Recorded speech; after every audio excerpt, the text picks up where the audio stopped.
လူတိုင်းစဉ်းစားရမယ့်အချက်ကလေးတစ်ခုပေါ့ဘာဖြစ်လို့လဲဆိုရင်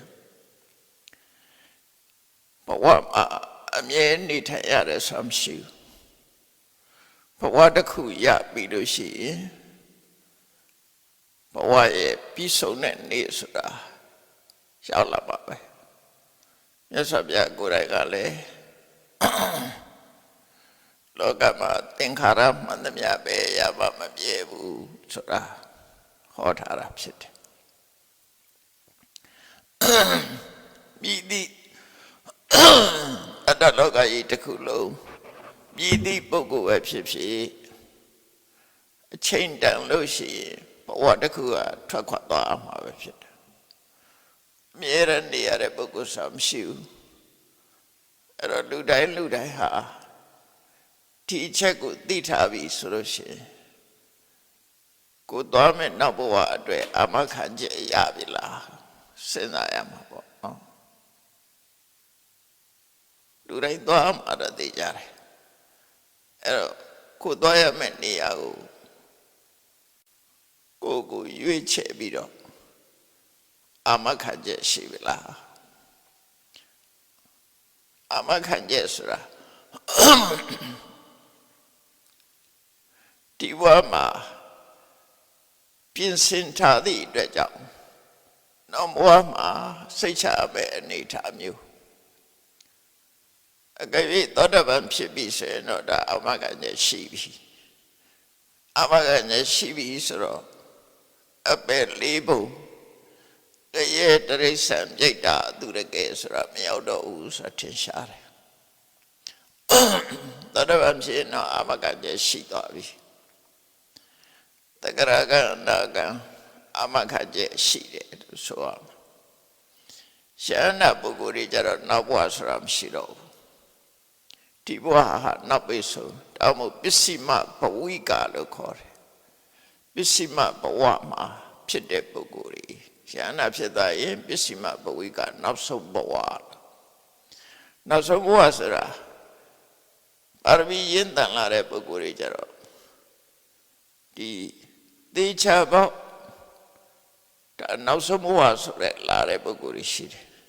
ဥမာမဲ့ရှင်ဘကုလဟာ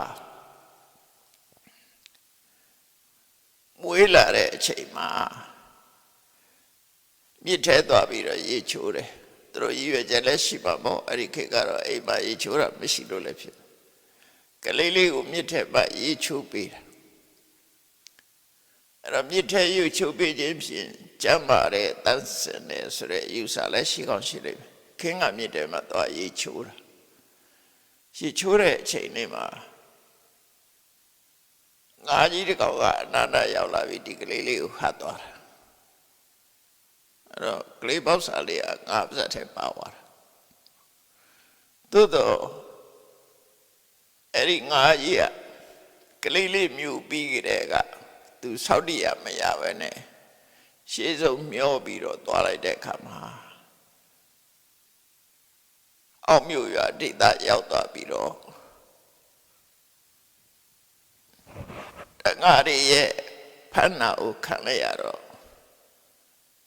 အဲ့ဒီငါးကိုတထေးကြော်တူကဝယ်လိုက်တယ်ခါတိုင်းဆိုလို့ရှိရင်အဲ့ဒီငါးက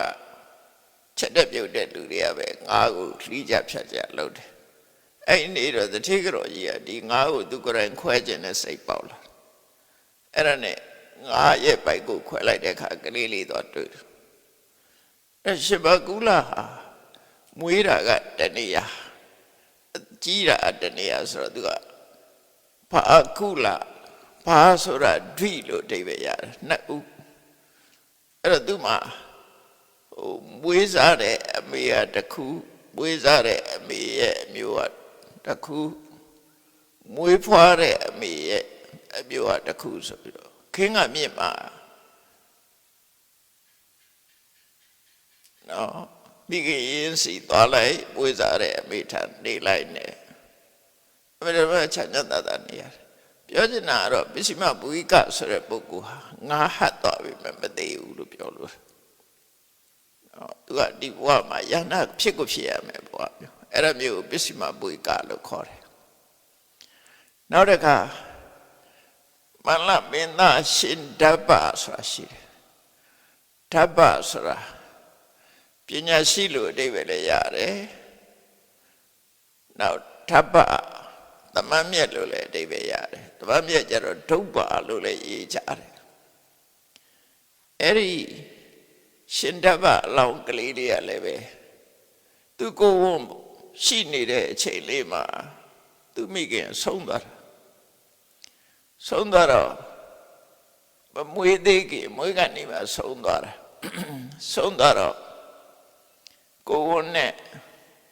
ဆုံးသွားတဲ့သူမိခင်ကိုမိသိညွတ်ကြတဲ့အခါမှာမိရဲ့အရှိန်နဲ့ပေါက်ထွက်ပြီးတော့ဒီကလေးလေးကသမန်မြတ်ချုပ်ပေါ်သွားကြတယ်တော့မသိဘူးနော်ကလေးလေးကအရှင်ခုခေတ်လိုလည်းမသိနိုင်လို့တပါးခုခေတ်ကဆိုရင်တော့ခွဲပြီးတော့ကလေးလေးကိုထုတ်မှာပေါ့ရှေးခေတ်ကတော့အဲ့လိုလည်းမဟုတ်ဘူးအမေသေးသွားပြီဆိုတော့သူ့မိခင်သေးတာမမွေးရင်သေးတော့ဒီကလေးလေးပါအတွင်းထဲမှာရှိနေမယ်ပြီးရှို့လိုက်ကြတာပြီးရှို့လိုက်တော့အဲ့ဒီကလေးလေးကမသိဘူးသမန်မြတ်ချုပ်ပေါ်ကြာပြီးတော့အရှင်ဆိုတော့သူ့ဖွာအေးကခေါ်ပြီးတော့မွေးပေးထားတယ်ဒါလည်းထူးဆန်းတဲ့နော်ကြမ်းဖက်ပြီးတော့သက်ရှင်အဲ့ဒီပုဂ္ဂိုလ်မျိုးပစ္စည်းမဘဝိကလို့ခေါ်တယ်ပစ္စည်းမဘဝဣကနောက်ဆုံးဘဝမှာဖြစ်သူနောက်ဆုံးဘဝဆိုတာရှားနာဖြစ်မဲ့ပုဂ္ဂိုလ်တွေလို့ဆိုလို့ရတယ်ပေါ့နော်သူ့အတွက်ကနောက်ဆုံးဘဝနောက်ဘဝဆိုတာမရှိတော့အဲ့တော့ရှားနာမဖြစ်ခင်ကနောက်ဆုံးဘဝဆိုတာသတ်မှတ်ထားတာလို့ဖြစ်ဒီတဲ့ထင်ရှားတော့ပြောရမယ်ဆိုရင်ဖះလောင်းတော်မွေးဖွားလာတဲ့အခါမှာဖះလောင်းတော်ကခုနဘဝမြောက်မျက်နှာမြောက်ဘက်ကိုမျက်နှာမူပြီးတော့ခုနလမ်းသွားတယ်ခုနလမ်းသွားပြီးတော့အကောဟမတမိလောကတာလောကရဲ့မြတ်သူဖြစ်တယ်တိထောဟမတမိလောကတာလောကရဲ့ချီးမွမ်းတဲ့သူဖြစ်တယ်စစ်ထောဟမတမိလောကတာလောကမှာကြီးမြတ်တဲ့ပုဂ္ဂိုလ်ဖြစ်တယ်လို့အဲ့ဒီလိုပြောရင်အယမဏိပါစာတိနတ္ထိဌာနိပုဏ္ဏဘောဒီဘဝဟာသူ့တဲ့နောက်ဆုံးဘဝပဲလို့ဘုရားလောင်းနေရတာဘုရားမဖြစ်ခင်ပြောတာနော်အယမဏိမစာတိဒီဘဝဟာသူ့တဲ့နောက်ဆုံးဘဝပဲနောက်ထပ်သူ့မှာဘဝမရှိတော့ဘူးအန္တိမစာတိအန္တိမစာတိခေါ်တာကပစ္စည်းမဘဝိကနော်အန္တိမစာတိနောက်ဆုံးမွေးဖွားခြင်းနောက်ထပ်ထပ်ပြီးတော့မွေးဖွားတော့အဲ့တော့ပစ္စည်းမဘဝိကဆိုတာ ਨੇ အတိပ္ပယ်ကတော့သွားတူပစ္စည်းမဘဝိကဆိုတာနောက်ဆုံးဘဝမှာမွေးဖွားခြင်းအန္တိမစာတိဆိုနောက်ဆုံးမွေးဖွားခြင်းလို့ဆိုလို့တယ်ဟိုကဘဝကိုဥတည်တာနောက်ဆုံးဘဝ၌ဖြစ်သူအဲ့တော့အဲ့ဒီပုဂ္ဂိုလ်မျိုးတွေဟာဘာနဲ့မှမဖို့နေပါမရပဲနဲ့သိဆုံးတာဆိုမဖြစ်ဘူးတဲ့လွဲချော်တာလည်းမဖြစ်တော့ဘူးသူတို့ကဒီဘဝဧကန္ဒိဋ္ဌမဖို့နေပါရပဲပုဂ္ဂိုလ်တွေအဲ့လိုပုဂ္ဂိုလ်တွေလည်းရှိဘူးအဲ့တော့ဘုထုဇဉ်ဘဝကိုကနောက်ဘဝမရှိတော့ဘူးလို့ပြောနိုင်တဲ့ပုဂ္ဂိုလ်တွေရှိတယ်ဆိုတာအထင်ရှားတယ်ပေါ့နော်ဒါသောတာပန်ဖြစ်တာလည်းသောတာပန်သဂရကအနာဂတ်ဆိုတဲ့အရိယာလည်းမဟုတ်ဘူးယဟနာမဟုတ်ဘူးယဟနာမဟုတ်ပေမဲ့လို့သူတို့ဟာနောက်ဆုံးဘဝဧကန္ဒိဋ္ဌယဟနာဖြစ်မဲ့ပုဂ္ဂိုလ်တွေလို့ဆိုလိုတယ်ပေါ့အဲ့တော့တာမန်ပုဂ္ဂိုလ်တွေကြတော့လောကကြီးကအေယာမပြဲတာမဟုတ်ဘူးအလုံးဟာ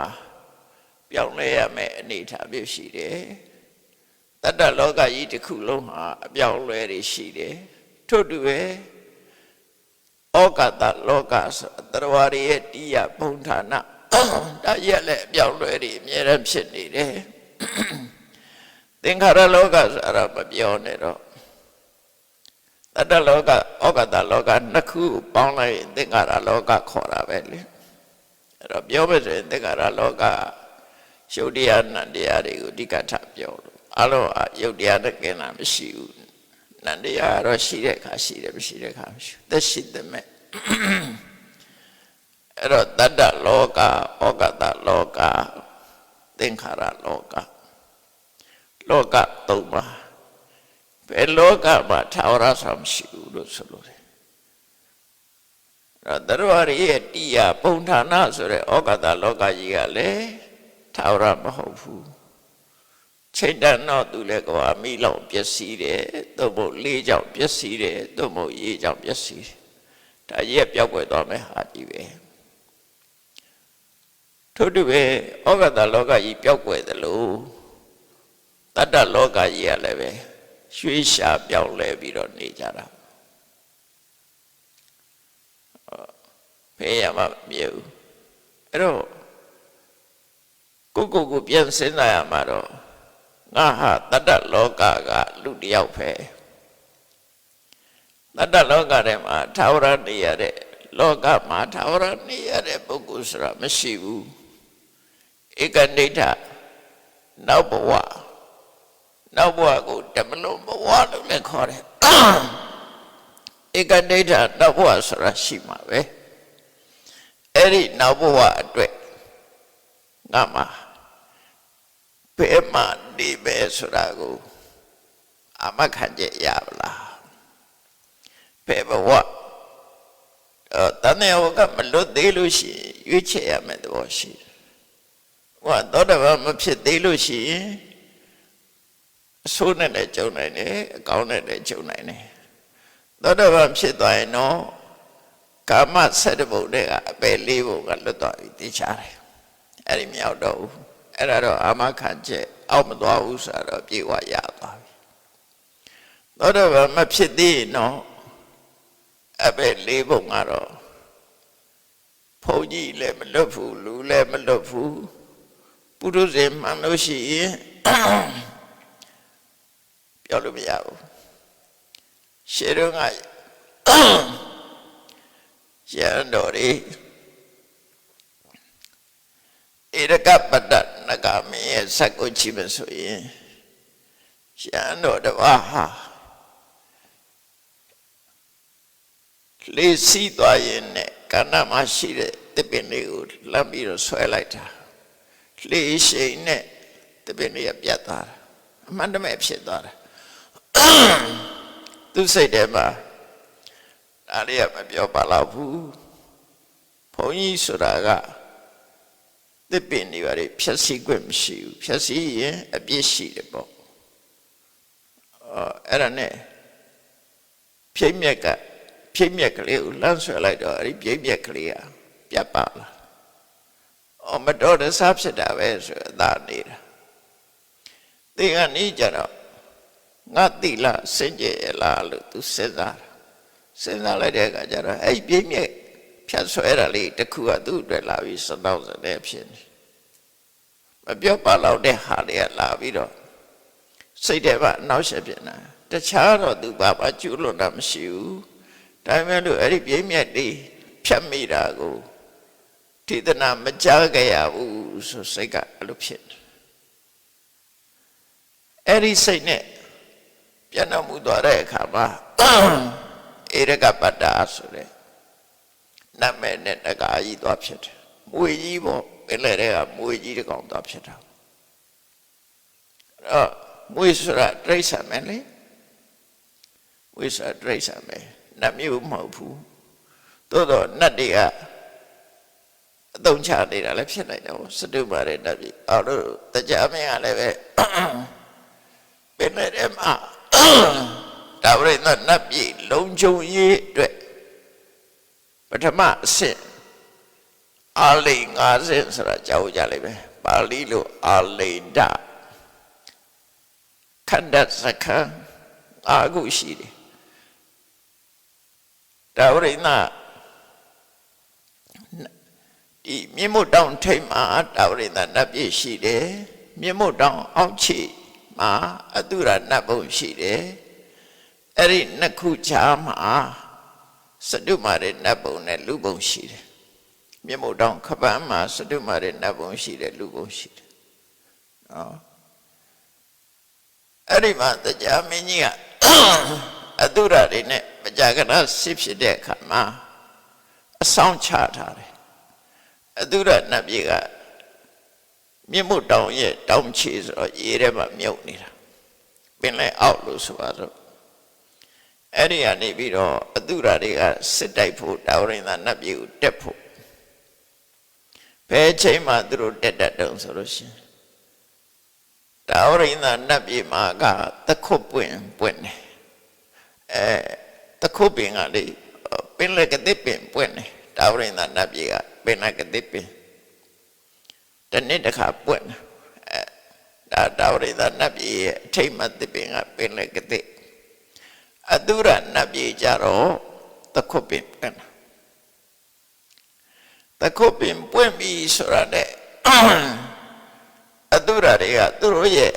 နေရဌာနကတာဝရိန္ဒနတ်ပြည်ကိုအဲ့တော့တခုတ်ပင်ပွင့်ပြီဆိုရတဲ့ဟာငါတို့နေတဲ့နေရာကတခုတ်ပင်မဟုတ်ဘူးပင်လည်းကတိပင်ဖြစ်တယ်ဆိုပြီးအဲ့ဒါသူတို့ကိုဒီနေရာရောက်အောင်တရားမင်းကြီးကနှင်ထုတ်လိုက်တာဟုတ်မောင်းချလိုက်တာအဲ့ဒါနဲ့တခုတ်ပင်ပွင့်နိုင်တာဝရိန္ဒနတ်ပြည်ကိုတက်လာကြတယ်စစ်တိုက်ဖို့တက်လာကြအဲ့ဒါကိုအကြောင်းပြုတာနဲ့တူရတယ်တခုတ်ပင်ကမိတချီခဏခဏစစ်ဖြစ်တယ်တခုတ်ပင်ပွင့်နိုင်သူတို့ကစစ်တိုက်တယ်အဲ့ဒါလို့စစ်တိုက်တဲ့အခါမှာပင်လေအောက်ချီပင်လေမျက်နှာပြင်ထိအောင်နဂါရီကိုစောင့်ချထားတဲ့တရားမင်းကြီးကအဲ့တော့သူရတွေတက်လာပြီဆိုရင်ပထမနဂါရီနဲ့တိုက်ရတယ်အဲ့နဂါဆိုတာမွေတွေပဲအခုပြောတဲ့ဘာလို့နဂါကိုမွေလို့ဘာလို့ပြောရတာတော့ဆိုအိန္ဒိယလူမျိုးတွေကမွေကိုနာဂလို့ခေါ်တာပဲသူတို့ဝါရနဲ့နာဂလို့ခေါ်တာဘင်္ဂလားဒေ့ရှ်ကလူတွေကလည်းနာဂလို့ခေါ်တာသူတို့နဲ့တွေ့မေးကြည့်ပေါ့နာဂဆိုတဲ့နာမည်နဲ့ခေါ်တာပဲမွေဟောက်တွေသူသဖြင့်မွေဟောက်ကြည့်တယ်အဲ့တော့သူတို့စကားတွေပါရရလဲမွေကိုနာဂဆိုတဲ့နာမည်နဲ့ရိုက်ထားပဲအဲ့ဗမာတွေကတော့မွေလို့ပါတာပြန်ကြတယ်မှန်တော့နာဂဆိုတဲ့စကားလုံးကသူတို့ဆရာလာတဲ့စကားလုံးအဲ့ဒီနာဂကိုပဲရှေးချပြောင်းပြီးတော့နဂါလို့ဗမာခေါ်လိုက်တာနဂါလို့ခေါ်တာအဲ့တော့တရားမင်းတို့ကသူတို့ဒီမွေတွေကိုစိတ်ခိုင်းတာအဲ့ဒီမွေတွေကတချို့မွေကြီးတွေကတကူအဲ့ဒီပါကမ္မစိတိတကူရှိတယ်သူတို့ကိုသူတို့ရုပ်ပြောင်းလို့ရုပ်လွယ်လုံနိုင်တယ်ဖန်ဆင်းနိုင်တယ်ပေါ့အဲ့ဒီဆိုတော့ရှိတယ်ဒါပေမဲ့သူတို့ကနတ်မဟုတ်ဘူးစတုမာတဲ့ပုံသားမဟုတ်ဘူးအပဲလေးပုံသားပဲဘာလို့လဲဆိုဧရကပတ္တနဂါဟာမေကုန်းနေမေလို့ဖျားကဖြေတဲ့အခါမှာ तू သောတပန်မဖြစ်ဘူးအကဲ့၍သူကနတ်မျိုးနတ်နွယ်ဆိုရင်သောတပန်ဖြစ်ရမှာနော်ဟိုပိယင်္ဂရမာတာဆိုတဲ့တရေမာတောင်မှာပဲသူကစတုမာရဲ့နတ်မျိုးထဲမှာပါသည့်အတွက်ကြောင့်ဖျားတရားနဲ့အာရောသောတပန်ဖြစ်သွားတယ်အဲ့တော့သောတပန်ဖြစ်တဲ့ဆိုရဲစတုမာရဲ့နတ်မျိုးလိုပဲမှားအောင်စတုမာရဲ့နတ်ဆိုတာဟိုအပဒမဆင်းရဲတဲ့နတ်တွေပါအပါဝင်မယ်အဲ့တော့နဂါရီတော့မပါဘူး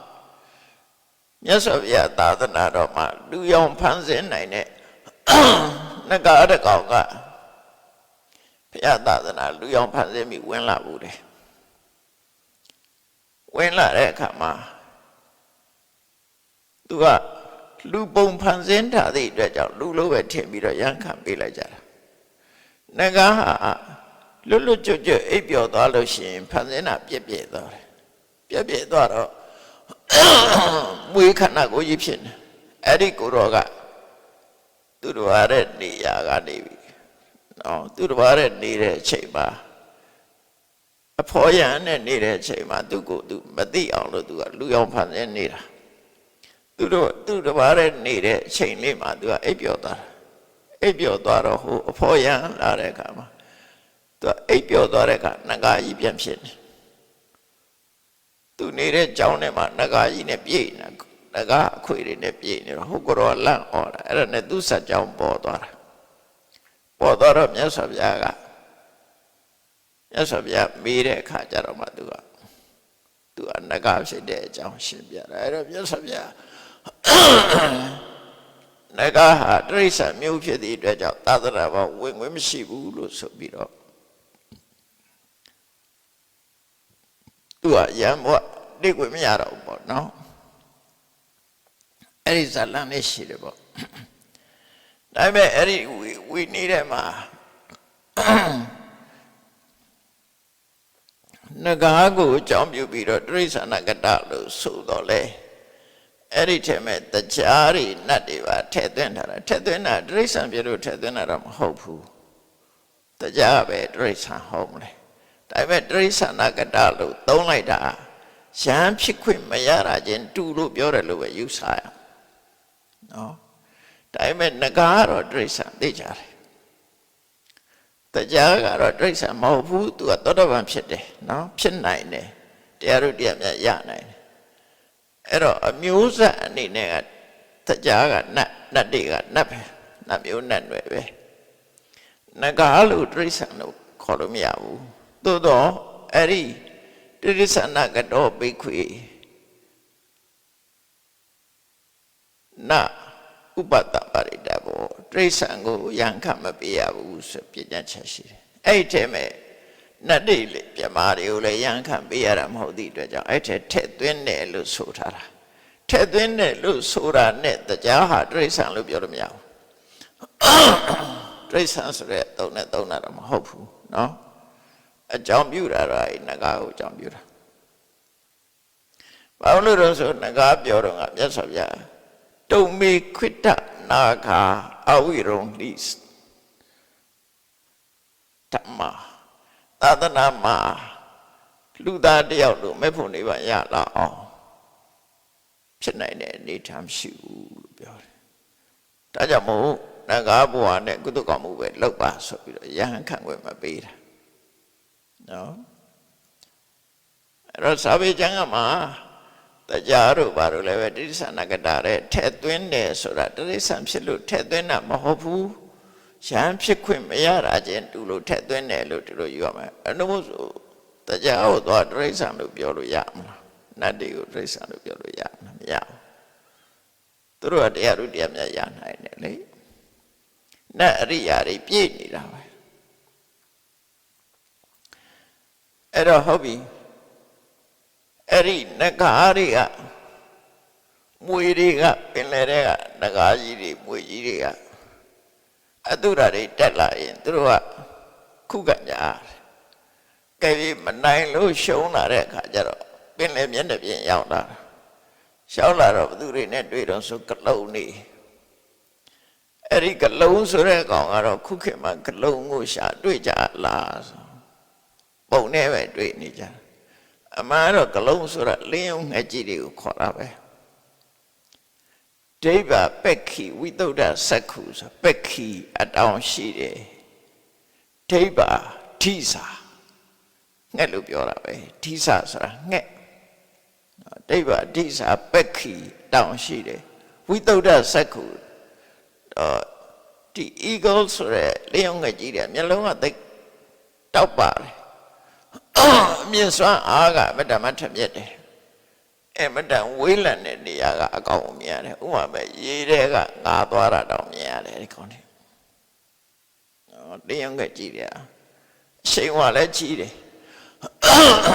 သမန်လူတွေတောင်မှရေထဲငါသွားတာကကြည့်ပါမြင်ရမယ်သူတို့ကကောင်းရင်ပြန်ရင်ကနေရေထဲမှာသူဖန်လောက်တဲ့အနေထားအထိဒါရေမျက်နှာပြင်ပေါ်လာတာမဟုတ်ဘူးအဲ့ဒီငါကရှီနဲ့ဖုံးပြီးတော့ငါလှုပ်ရှားနေတာကိုမြင်လို့တွေ့ကြပါလိမ့်မယ်ကောင်းကင်ကနေထိုးဆင်လာပြီးခြေတဲ့နဲ့ကုတ်သွားတာငါးတွေလည်းဖမ်းတာသူတို့မွေတွေလည်းဖမ်းတာပဲအကောင်နဲ့စိတ်တွေတောင်စိတ်တွေပဲတောင်ဖမ်းတယ် လူလေးဖတ်နိုင်တာပဲသူတို့ကကောင်းကြီးတွေချီးပြီးဆိုရင်ကြောက်အောင်ကလေးတွေပါလေဆိုချီသွားနိုင်တယ်ငကိုတော့ကပတ္တစာရိသဆွန်ချီတယ်ဆိုတာဟောင်းဝကလာအောင်မေချီနိုင်တယ်စိတ်တောင်ချီနိုင်တယ်အဲ့တော့အကောင်ချီလို့ရှိရင်ချီလို့ရတယ်သူတို့ချီအဲ့ဒီသိတန်တယ်သူတို့ချီတော့နဲ့ကုတ်သွားတာပြီးတော့ငှက်တွေထဲမှာဟဋ္ဌိလင်္ကငှက်ဆိုတာဓမ္မပဒထဲမှာပါတယ်ဥဒိဏဇာလနဲ့ပတ်သက်ပြီးတော့လူကိုချီသွားတာလူအချီကြီးကိုချီသွားတာမိဖုရားကြီးကနေဥစားလှုံပြီးတော့ကပလာနေကြီးခြုံပြီးတော့နေဥစားလှုံနေတဲ့အခါမှာစားစရာမှတ်ပြီးတော့အချီသွားတာပါသွားတာပဲအဲ့ဒါဟဋ္ဌိလင်္ကငှက်လို့ခေါ်တယ်ငှက်အချီကြီးတွေရှိတယ်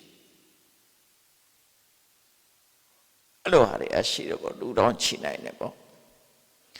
အဲ့ဒီကလုံးဆိုတဲ့ကရုလကလုံးဆိုတဲ့ပင်လေရေမျက်နှာပင်ရောက်လာတဲ့အခါကျတော့အဲ့ဒီကလုံးလေးနဲ့တိုက်ရတယ်ကလုံးလေးကခုခံအဲ့ဒီကလုံးလေးတစ်ခါရှုံးသွားပြန်လို့ရှိရင်ဘယ်သူတွေနဲ့တွေ့တော့ဆိုဂုံပန်ဆိုတဲ့မျက်လုံးပြူပြူဖိုက်ဖောင်းမောင်းကျန်တဲ့ရက်စတဲ့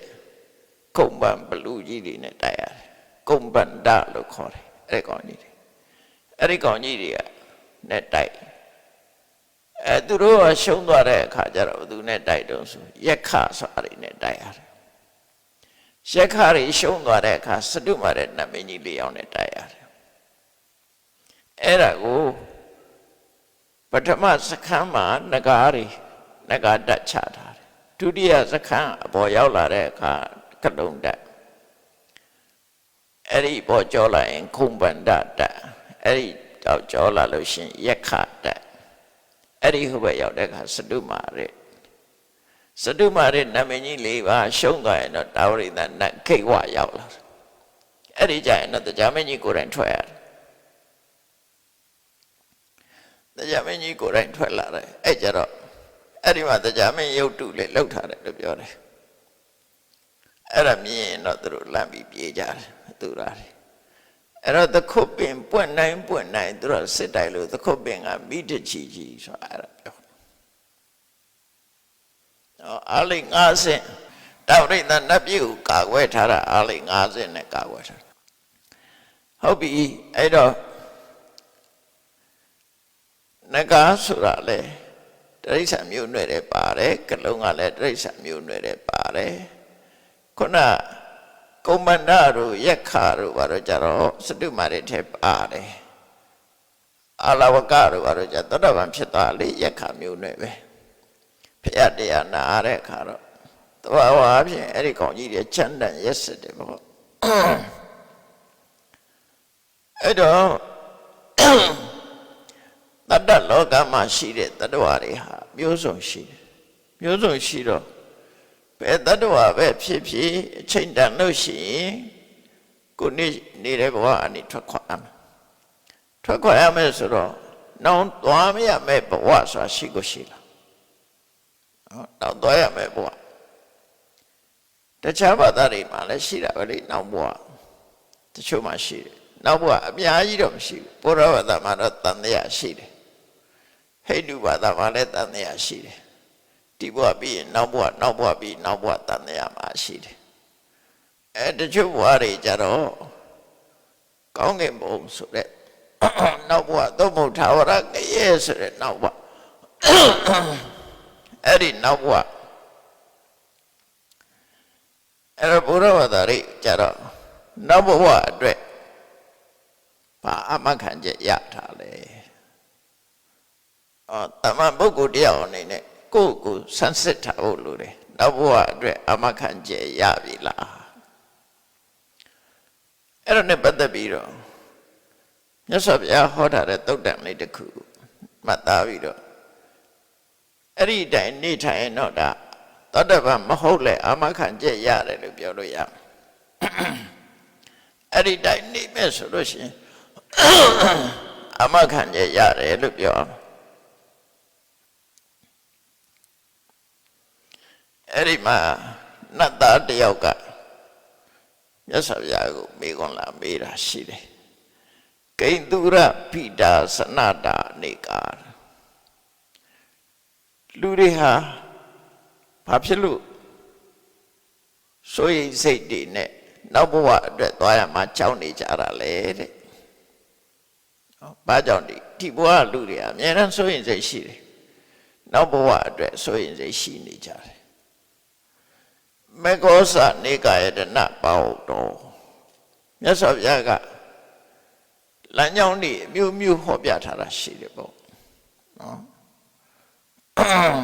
ကြောက်เสียမရှိအောင်လမ်းကြောင်းတွေများစွာဟောထားတာရှိတယ်ပု္ပ္ပာမိတံဂေါရမပုရိပညာအသိဉာဏ်မြင့်မာတဲ့ဂေါရမဘုရားကိုလျှောက်ထားပါရစေတဲ့ကိတ္တမိန်ထိတော်ပရလောကနပါယေဘယ်အချက်ဒီပေါ်မှာယတ္တိနိုင်လို့ရှိရင်ပရလောကဆိုတဲ့နောက်ဘဝကိုကြောက်เสียမလို့တဲ့အမခံချက်ရပါသလဲဆိုမိကုန်မိတာနော်ဆိုရင်မလို့ဘူးကြောက်เสียမလို့ဘူးနောက်ဘဝအမခံချက်ရမယ်ဘယ်လိုနေထိုင်ရမလဲသောတာပန်ဖြစ်တာပြောတာမဟုတ်ပုထုဇဉ်ဘဝနဲ့တင်ကိုဘယ်လိုနေထိုင်ရင်နောက်ဘဝအတွက်အမခံချက်ရှိမလဲအဲ့တော့မြတ်စွာဘုရားကအဖြေပေးထားတာလေးကရှင်းရှင်းလေးပဲတော့နော်ဝါသမနိစ္စပဏိတာယတမ္မာမင်းပထမဆုံးလုပ်ရမှာတော့မင်းရဲ့စိတ်ထားကိုပြင်စိတ်ထားပြင်ရမယ်နော်စိတ်ထားမပြင်လို့ရှိရင်စိတ်ကောင်းနှလုံးကောင်းမရှိရင်လူကမဟုတ်တာလုံးဝသိကြတယ်နော်စိတ်ကောင်းနှလုံးကောင်းထား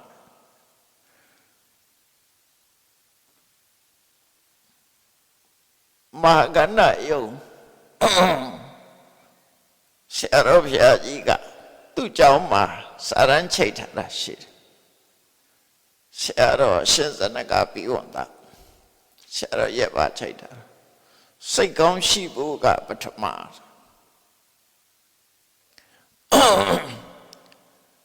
ကိုကျင့်သီလကိုပထမလို့မပြောဘူးစိတ်ကောင်းရှိဖို့ကပထမလို့အဲ့တော့ခုနောက်ဘဝအတွက်စိတ်ချရအောင်ပထမဆုံးလိုအပ်ချက်ကဘာလဲစိတ်ကောင်းထားအဲ့တော့စိတ်ကောင်းဆိုတာဘယ်တော့မှခေါ်တာတော့လို့ကိုယ်စဉ်းစားကြည့်သူများအပေါ်မှာမနာလို့တဲ့စိတ်မရှိနဲ့သူများပြက်လို့ပြက်စီလို့တဲ့စိတ်မရှိနဲ့ချင်းထဲလို့တဲ့စိတ်မရှိနဲ့ချွန်းတွန်းလို့တဲ့စိတ်မရှိနဲ့သူတော်ဘာပြက်အောင်ဒုက္ခပေးလို့တဲ့စိတ်မရှိနဲ့မေတ္တာစိတ်ထားမယ်အလုံးပေါ်မှာမေတ္တာထားနိုင်အောင်ဘသူသေးသေးငတေမှာပြီးရောဆက်စိတ်မထားနဲ့နော်အဲ့ဒီစိတ်မထားနဲ့အလုံးပေါ်မှာမြတ်တာပြီးတော့မေတ္တာထားနိုင်ရမယ်စိတ်ကောင်းနှလုံးကောင်းမြတ်သောအပြင်ချက်လက်စီဆိုတာသူများကြည့်ပါရင်မနာလို့တယ်ဖြက်စီတယ်နော်မစ္စရိယဆိုတာကိုကြည့်ပွားသလိုသူများမကြည့်ပွားစေချင်ဘူးအဲ့စိတ်ကအလွန်များတယ်လူတွေမှာချက်လက်စီဖြစ်တယ်မနာလို့ဝန်တိုးတယ်အထူးသဖြင့်ဘုရားဘာသာဖြစ်တဲ့ဗမာလူမျိုးတွေကိုများတယ်လို့ပြောကြတယ်ဟုတ်မဟုတ်ကတော့ဘယ်သူမှသုတေသနလုပ်ထားတာမရှိဘူးနော်သုတေသနလုပ်ကြည့်စရာတော့ကောင်းတယ်ပေါ့နော်သုတေသနလုပ်တာဘယ်လိုလုပ်အောင်မှာတော့လိုက်မေးကြည့်ပေါ့လူတွေလိုက်ပြီးတယောက်ချင်းလိုက်ပြီးတော့မှတ်တမ်းတင်ပေါ့လူတစ်ထောင်မှဘယ်နှယောက်ကမနာလို့စိတ်ရှိတယ်လေလိုက်ပြီးတော့အဲ့ဒီနှုံနာနဲ့တွက်ချင်တော့သိမှာအဲ့တော့သုတေသနလုပ်ထားတာမရှိဘူးဒါပေမဲ့အတွေ့အကြုံရလူတွေကပြောတာပမာတွေကတယောက်ချီးပွားလာရင်ကျန်တဲ့တယောက်ကမနာလို့စိတ်ဖြစ်တယ်နော်ပြတ်လို့ပြက်စီလုံးတွေရှိတယ်အဲ့ဒါတော့ဟုတ်ကောင်းလဲဟုတ်ပါလိမ့်မယ်တချို့ကဆိုင်တစ်ဆိုင်ဒီနားမှာရောင်းကောင်းပြီဆိုရင်အဲ့ဒီနေရာလာပြီးတော့တခြားဆိုင်လာဖွင့်တယ်အဲ့တော့သူကရောင်းကောင်းခြင်းလို့ဖွင့်တာလည်းဖြစ်နိုင်တယ်သူဖွင့်လိုက်သည့်အတွက်ကြောင့်ဟိုဆိုင်ကလည်းရောင်းကြရင်ကြသွားတယ်တော့တယောက်ကောင်းစားလို့ရှိရင်နောက်တစ်ယောက်ကအားပေးမဲ့အစားပြက်လို့ပြက်စီလုပ်တတ်တဲ့အကျင့်လေးတွေကတော့ ရှိတယ်ဆိုတာသိတာရပေါ့နော်ကြားနေရတာပေါ့မျက်စိကတော့မြင်ရတာမဟုတ်ကြားနေရတာပေါ့နိုင်ငံခြားတိုင်းပြည်တွေမှာရောက်ရင်လည်းပဲအဲ့ဒီဟာတွေကြားနေရတယ်ပေါ့တယောက်တယောက်ကုညီရမယ်အစားမကုညီတဲ့စိတ်တွေများနေတယ်အဲ့တော့စိတ်ထက်ကိုအရင်ပြင်ရမယ်မလို့ပြင်ရမလဲသူလည်းကြည်ပွားခြင်းနဲ့ငါလည်းကြည်ပွားခြင်းနဲ့ငါကြည်ပွားသလိုသူလည်းကြည်ပွားပါစေအဲ့စိတ်ဓာတ်ထားမယ်အဲ့စိတ်ဓာတ်မွေးရမယ်မေတ္တာထားနိုင်ရမယ်အလုံးကိုကုညီနိုင်ရင်ကုညီမကုညီနိုင်လို့ရှိရင်ဒုက္ခမပေးနဲ့မကုညီုံနဲ့မကဘူးဒုက္ခပေးတာကြတော့ပို့ဆိုးတယ်ပေါ့အဲ့ဒါကြောင့်မို့ဝါသမနင်းစာပဏိဒါယတမ္မာနံပါတ်1ကစိတ်ကောင်းနှလုံးကောင်းထားပါအဲ့ဒါထားလိုက်လို့ရှိရင်နောက်ဘဝအတွက်အခြေအနေကောင်းတစ်ခုရလာနိုင်တယ်နောက်တစ်ခုကတော့မင်းအပြောအဆိုကောင်းကောင်းပြောပါကောင်းအပြစ်ကင်းအောင်ပြောပါစကားဆိုတာပြောတဲ့စကားရှိတယ်မပြောတဲ့စကားရှိတယ်မပြောတဲ့နာကိုမပြောရဘူးပြောတဲ့နာကိုပြောရမယ်မပြောတဲ့မှုဆိုတဲ့နေရာမှာနော်ကိုယ့်အတွက်ကထားတာတစ်မျိုးမပြောတဲ့မှုဆိုရင်ပြောရမယ်ဆိုရင်ကိုပြောလိုက်လို့တစ်ဖက်သားထိခိုက်နစ်နာပျက်စီးသွားမယ်ဆိုရင်မပြောနဲ့မှန်အောင်တော့လည်းမပြောနဲ့သူများအကျိုးပျက်စီးသွားအောင်မပြောတော့မှမပြောရဘူးလို့ဆိုတော့သို့တော့ရသော်ပြဆုံးမထားတဲ့အပြောရပါတော့ဆိုရင်သူတော်ဘာပျက်စီးသွားအောင်ရုံးပြင်းကနာတိုက်တက်ပြီးတဲ့အခါကျတော့မဟုတ်မှန်သိလျက်ဟုတ်တယ်လို့လိမ့်နေနော်တက်သိထွက်တယ်ဟုတ်တာကြတော့မဟုတ်ဘူးလို့တက်သိထွက်တယ်တစ်ဖက်သားထိခိုက်နစ်နာမှုတွေအများကြီးဖြစ်တယ်အဲ့ဒါလို့သူများအကျိုးပျက်စီးစေတဲ့မုဒ္ဒဝါဒမျိုးမပြောရဘူးလို့ဆိုလို့တယ်အဲ့ဒါကိုအဋ္ဌပင်စနကလို့ခေါ်တယ်အဋ္ဌဆိုတာအကျိုးစီးပွားကိုပင်စနကပျက်စီးသွားစေတယ်တစ်ဖက်သားအကျိုးထိခိုက်သွားအောင်ပြောတယ်မုဒ္ဒကိုပြောတာကိုယ်စီလာတောင်းတာမပေးခြင်းလို့မရှိဘူးပြောတာမျိုးပြောတာမဟုတ်ဘူးနော်မုဒ္ဒဝါဒဆိုတာကိုရှိတာပဲမပေးခြင်းမပေးနဲ့ပေါ့ရတာပဲအဲ့တော့မပေးခြင်းလို့မရှိဘူးပြောလိုက်တယ်အနေအကြောင်းမို့လို့ရှိရတဲ့နဲ့မရှိဘူးပြောလိုက်တယ်သို့မဟုတ်သိရတဲ့နဲ့မသိဘူးပြောတယ်ဘယ်သူမှမထိခိုက်ဘူးအဲ့မျိုးပြောတာမဟုတ်ဘူးမုဒ္ဒဝါဒဆိုတာသူတို့ကအကျိုးပြပြအောင်ပြောတာကိုမုဒ္ဒဝါဒလို့ခေါ်တယ်အဲ့တော့လိန်ပြောတာမျိုးမပြောနဲ့နောက်တစ်ခုကတော့သွေးခွဲတဲ့စကားမပြောနဲ့လူနှစ်ယောက်အစဉ်ပြေးနေလို့ရှိရင်မတည့်အောင်ချွန်တွန်းလုပ်တတ်တယ်ဝင်ပြီးတော့သွေးခွဲတတ်တယ်သွေးခွဲတယ်ဆိုတဲ့လူတယောက်ကတယောက်နဲ့တယောက်တဲ့နေတာကိုမကြည့်ကြလို့မတဲ့အောင်လုပ်တယ်သွေးခွဲတဲ့စကားခုံးတိုက်တယ်လို့လည်းခေါ်တယ်နော်ပိတုနာဝါစာနောက်တစ်ခါဆဲတာကြညံ့ထဏပြောတာ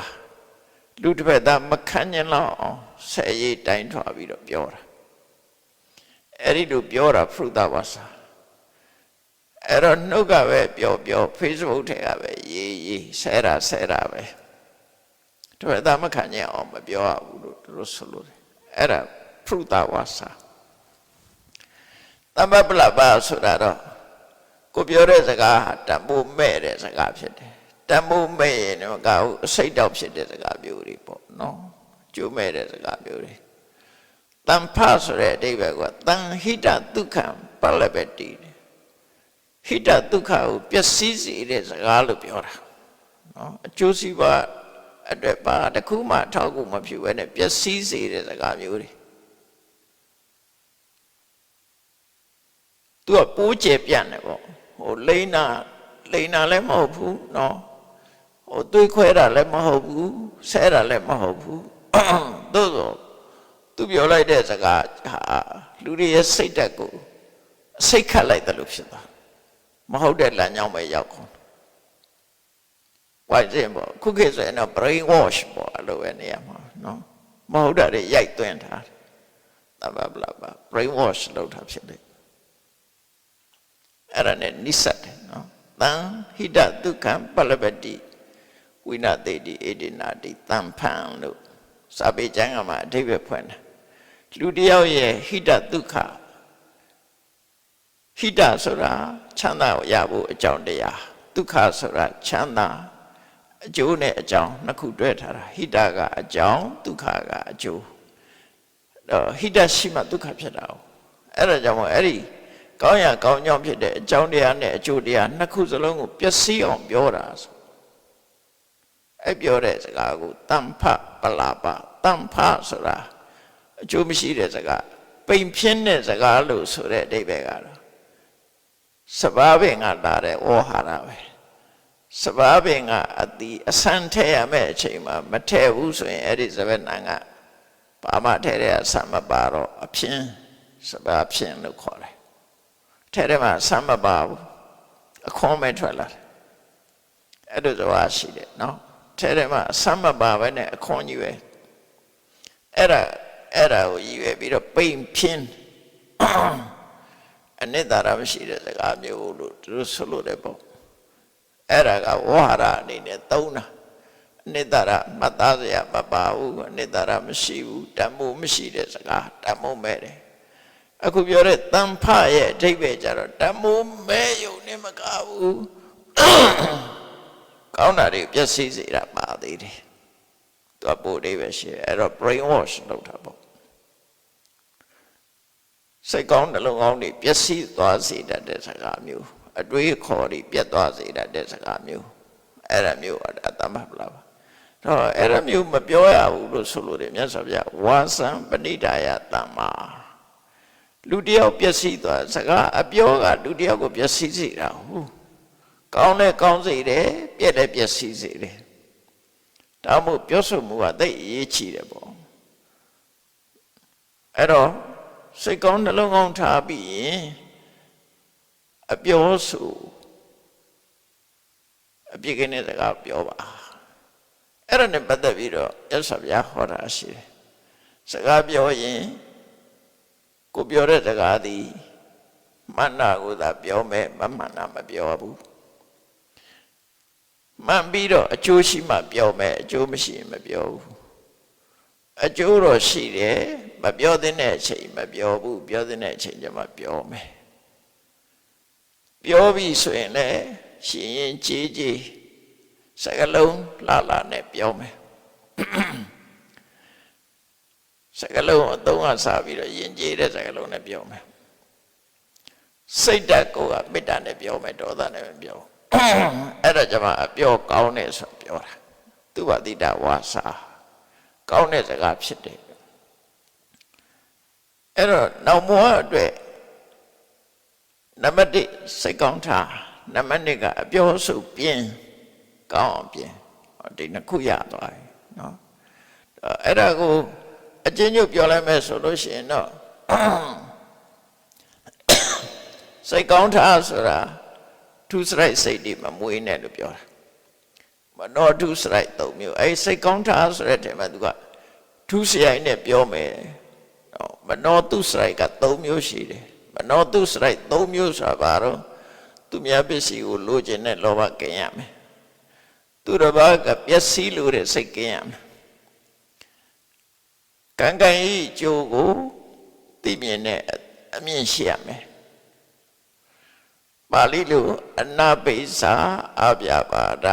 သမ္မာဒိဋ္ဌိအဲ့ဒါစိတ်ကောင်းနော်စိတ်ကောင်းထားတာသူရပစ္စည်းကိုလိုချင်တာမလုပ်ဘူး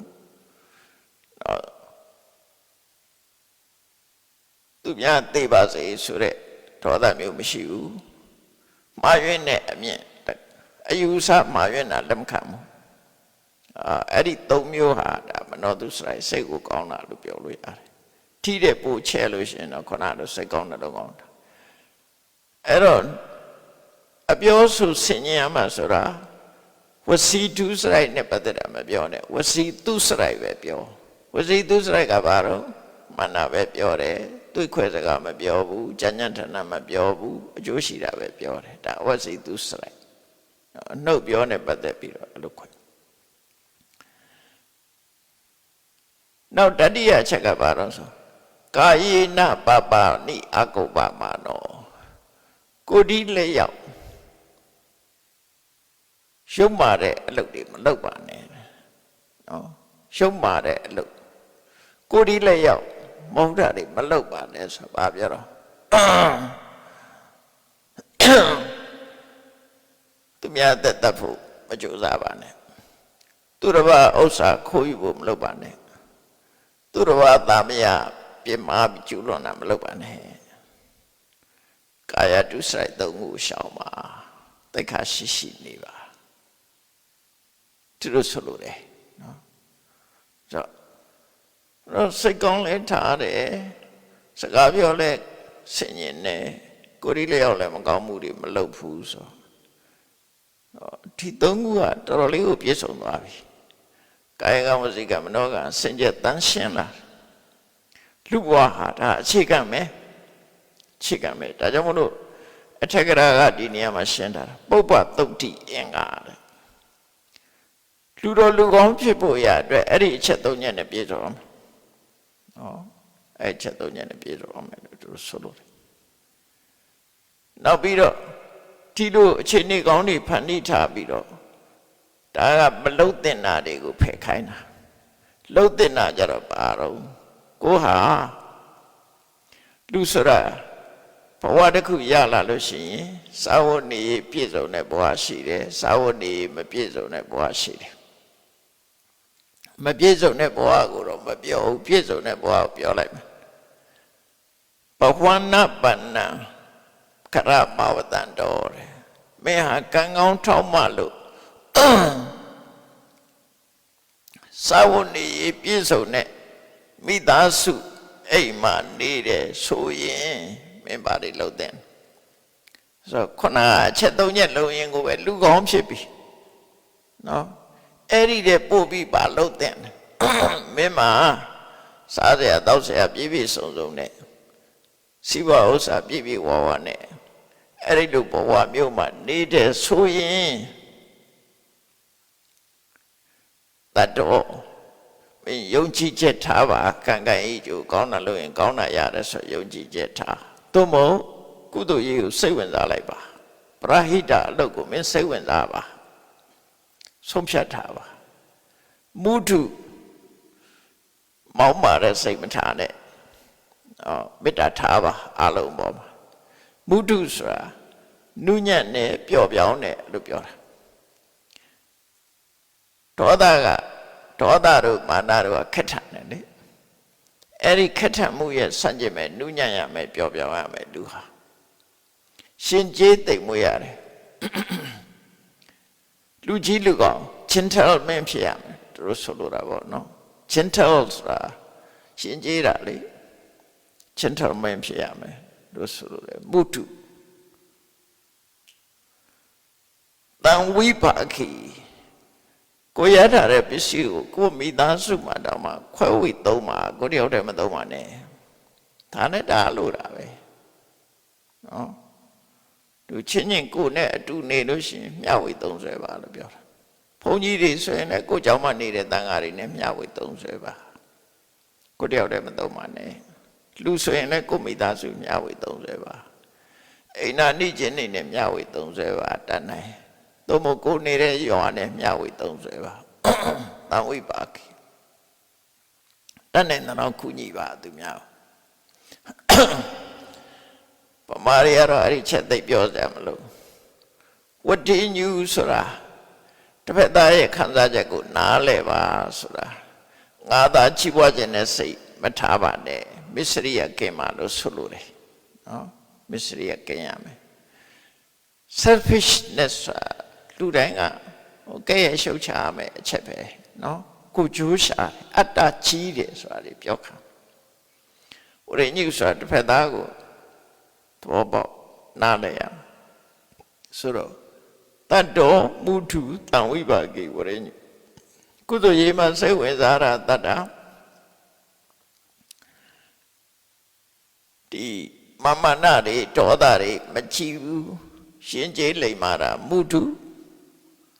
ခွဲဝေသုံးဆွဲတာတံဝိပါကိ တစ်ဖက်သားရဲ့စိတ်ခံစားချက်ကိုနားလေသဘောပေါက်ပြီးကိုယ်သာချီးပွားလို့ခြင်းနဲ့စိတ်မရှိတာဝတ္တညုနော်မျှဝေသုံးဆွဲလိုက်တယ်အဲ့တော့ဧတေတုဓမ္မေတုထိတောစတုတုအဲ့ဒီတတ္တာရဲ့မုထုတံဝိပါကိဝရညုဆိုတဲ့ဒီဓမ္မဘောမှာယက်တီးပြီးတော့နေတဲ့ပုဂ္ဂိုလ်ဟာပရလောကနာပါယေနောက်ဘဝဆောင်ကြောက်ဆံမလို့ဘူးအဲ့တော့နောက်ဘဝအတွက်အမခံချက်ရပါလားဆိုတာအဲ့ဒါတွေရှင်းတော့ဒါသိကြတယ်ကြောက်ဆံမလို့ဘူးဆိုတာအမခံချက်ပေးလိုက်တယ်မင်းမစိုးရိမ်နဲ့နောက်ဘဝအတွက်ဒီတိုင်းသာနေနော်ဒီတိုင်းသာနေဒီကုသကံမင်းကိုကြိုးပေးလိုက်ကောင်းကင်ဘုံကထာဝရဘုရားကိုယုံကြည်တဲ့ပုဂ္ဂိုလ်တွေဆိုရင်ဒီတိုင်းနေရင်မင်းဘုရားသခင်ကမလိုက်မယ်အသေးကြတယ်နော်ဘုရားသခင်ကနေပြီးတော့ဖန်တီးပေးလိုက်မယ်ဒါအဲ့လိုပြောလို့ရတာပေါ့နော်တော့ကောင်းကင်ဘုံကဘုရားသခင်ကိုလက်မခံတဲ့ဧတိယေဆွေဖောရဘာသာတွေအနေနဲ့တော့ဒီတရားတွေကဒီကောင်းတဲ့စိတ်ဓာတ်တွေကမင်းကိုအမခံချက်ပေးလိုက်မယ်အဲ့တော့ဘာသာတရားတွေမှာထာဝရဘုရားဆိုတာယုံတဲ့ပုဂ္ဂိုလ်ရှိတယ်မယုံတဲ့ပုဂ္ဂိုလ်ရှိတယ်ဖန်ဆင်းရှင်ကိုယုံတဲ့ပုဂ္ဂိုလ်ရှိတယ်မယုံတဲ့ပုဂ္ဂိုလ်ရှိတယ်အဲ့ဒါမဲ့ဘုရားဘာသာတွေကဖန်ဆင်းရှင်ကိုမယုံတဲ့အထက်မဲ့ပါတယ်ဒါကြောင့်မို့ဘုရားဘာသာကို atheist လို့ခေါ်တယ်အဲ့ဒီဖန်ဆင်းရှင်ကောင်းကင်ဘုံထာဝရဘုရားကိုယုံကြည်ရင် atheist လို့ခေါ်တယ်ဒါတော့ကိုယုံကြည်ရပဲပေါ့နော်အဲ့တော့ကောင်းတာလုပ်ဖို့အဓိကဖြစ်တယ်ကောင်းတာလုပ်ရင်ဘုရားဘာသာဆိုရင်ဒီချက်တွေမင်းပြည့်စုံလို့ရှိရင်ဒီကုသိုလ်ကံတွေရှိနေရင်မင်းနောက်ဘဝအတွက်အာမခံချက်ရပြီမကြောက်နဲ့တော့ပြောတာအဲ့တခြားဘာသာဝင်တွေကြတော့ဒီတိုင်းနေရင်မင်းဘုရားသခင်ကကဲလိုက်ပဲနော်ဒီတိုင်းကျင့်ကြံကြုတ်ကိုအားထုတ်ရင်တော့ဘုရားသခင်ပဲမှာကဲမှာပဲဒီတိုင်းမဟုတ်ဘူးဆိုရင်လည်းဘုရားလည်းမတတ်နိုင်ဘူးအဲ့တော့ဒီချက်တွေဘယ်လောက်ကောင်းတော့ကြည့်ပါလားနော်ကာယကံဝစီကံမနောကံနဲ့မင်းမဟုတ်တာမလုံနဲ့နော်ကောင်းတဲ့လုပ်ကိုစိတ်ဝင်စားဒေါသမာနမကြည့်နဲ့အလုံးမျှဝေသုံးဆွဲနော်ကိုယ်သာသုံးမယ်ဆိုစိတ်တမထားနဲ့ဆိုတာအကောင်းနေကြီးပဲလေလူတော်ကမှာဒါပြည့်စုံတဲ့ဟာတွေပဲအဲ့ဒီတိုင်နေထိုင်လို့ရှိရင်ဒီအချက်ဒီကိုချင်းတရားတွေပေါ်မှာယက်တည်နေတဲ့ပုဂ္ဂိုလ်ဖို့ပရလောကနာပါယေနောက်သွားရမယ်နောက်ဘဝအတွက်မကြောက်နဲ့တော့အာမခံချက်ရသွားပြီတန်တရားထဲမှာအာမခံချက်ရပြီဆိုဒါမြတ်စွာဘုရားကိုယ်တိုင်ဟောထားတယ်ဘိတာဆိုတဲ့သုတ်မှာပါတန်ယုတ်တာပါဠိတော်မှာဘိတာဆိုတဲ့သုတ်ရရှင်းပြတယ်အဲ့တော့ပြန်ပြီးတော့ချုံပြောမယ်ဆိုရင်နံပါတ်1စိတ်ကောင်းထားနံပါတ်2စကားကိုပြစ်ကင်းအောင်ပြောကိုဒီလျောက်လှုပ်တဲ့အခါမှာမဟုတ်တာတွေမလှုပ်နဲ့လုံးဝရှောင်အဲ့ဒီလိုလုံးဝရှောင်ရင်ကိုပဲမင်းအခြေအနေကောင်းနေမင်းမှာရပြီဆက်လို့ရမှာပါတော့မင်းမပြည့်စုံတဲ့ဘဝမှာဆိုရင်မင်းစိတ်ဝင်စားလိုက်ပါသူများအကျိုးဆောင်ရဖို့စိတ်ဝင်စားလိုက်ပါတတ်တော့မင်းမာနတွေဒေါသတွေမကြည့်ပါနဲ့ပြောပြောင်gentleman ဖြစ်အောင်နေစမ်းပါတန်ဝိပါခိမြတ်တာခွဲဝေပြီးတော့သုံးဆွဲပါဝရညိမင်းကိုကြိုးတာမကြည့်နဲ့သူများစိတ်ခံစားကိုနားလဲပေးပါအဲ့ဒီအချက်၄ချက်မင်းမပြည့်စုံပြီဆိုလို့ရှိရင်မင်းမကြောက်နဲ့နောက်ဘဝမင်းအတွက်ရှေးကံအသင့်ကြအသင့်ဆိုတာဖြစ်ပြီအဲ့လိုဆိုလို့တယ်နော်နောက်ဘဝအတွက်ဒါအမခံချက်ရသွားပြီအဲ့တိုင်းသာနေမကြောက်နဲ့ဒါဖះအာမခံပေးတာဘုံဘဝအာမခံပေးတာမဟုတ်ဘူးကြောက်စရာမလိုဘူးလို့ပြောတာ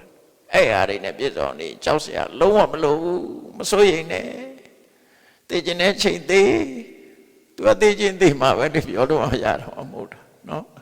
သိကျင်တဲ့ချိန်သေးငါဒါတွေရှိဖို့အရေးကြီးတယ် ကျန်တာတွေဆွေးမနေနဲ့အဲ့ဒါလို့နှလုံးသွင်းနိုင်အောင်မြတ်ဗုဒ္ဓရဲ့အဆုံးအမနဲ့အညီကျင့်သုံးနေထိုင်အောင်ကြိုးစားအားထုတ်နိုင်ကြပါစေကုန်သတည်း